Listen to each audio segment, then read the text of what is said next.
আমাৰ শ্ৰদ্ধেয় শিল্পী জয়ন্ত হাজৰিকা দেৱৰ সোঁৱৰণি অনুষ্ঠান চলি আছে। আমাৰ মাজত উপস্থিত আছে কণমানি শিল্পী দীপ্তাংশু দে।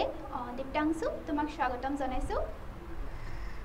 মই ডেমক্ৰেচি লাইভলৈ ধন্যবাদ জনাইছোঁ যে মোক এই মঞ্চলৈ সিহঁতে মাতিছে, আৰু মই চবকে ধন্যবাদ জনাব বিচাৰিছোঁ যে মোক এনেকুৱা এটা মঞ্চ দিছে। আৰু হয় দীপ্তাংশু, আজি যিহেতু জয়ন্ত হাজৰিকা দেৱৰ জন্মতিথি, গতিকে তুমি ইয়াতে গীত পৰিৱেশন কৰিবলৈ আহিছা।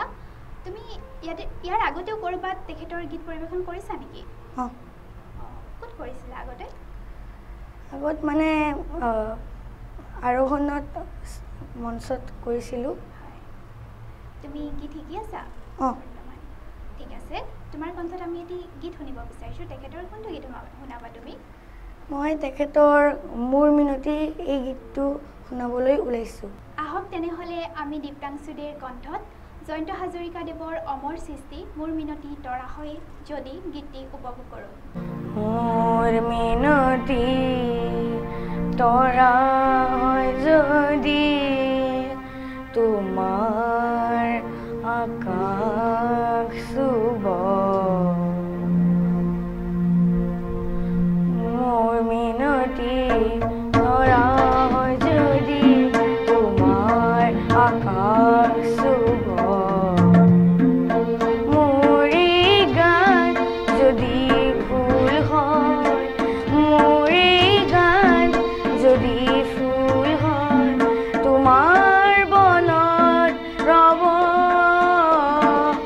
মোৰ মিনতি তৰা হয় যদি তোমাৰ আকাশ চুব।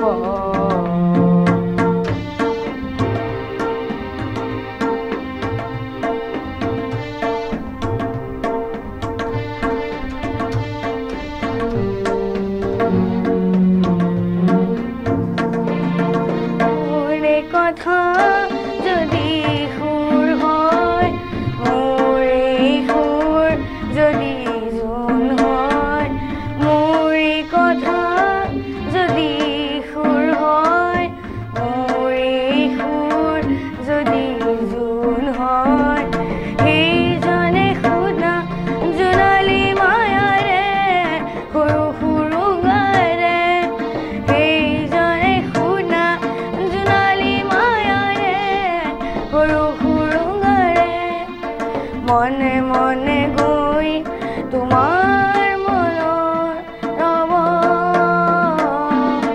মই নাথাকিলে হাজাৰ তৰাই মোৰে কথাকে ক'ব, মই নাথাকিলে হাজাৰ তৰাই মোৰে কথাকে ক'ব, মোৰ মিনতি তৰা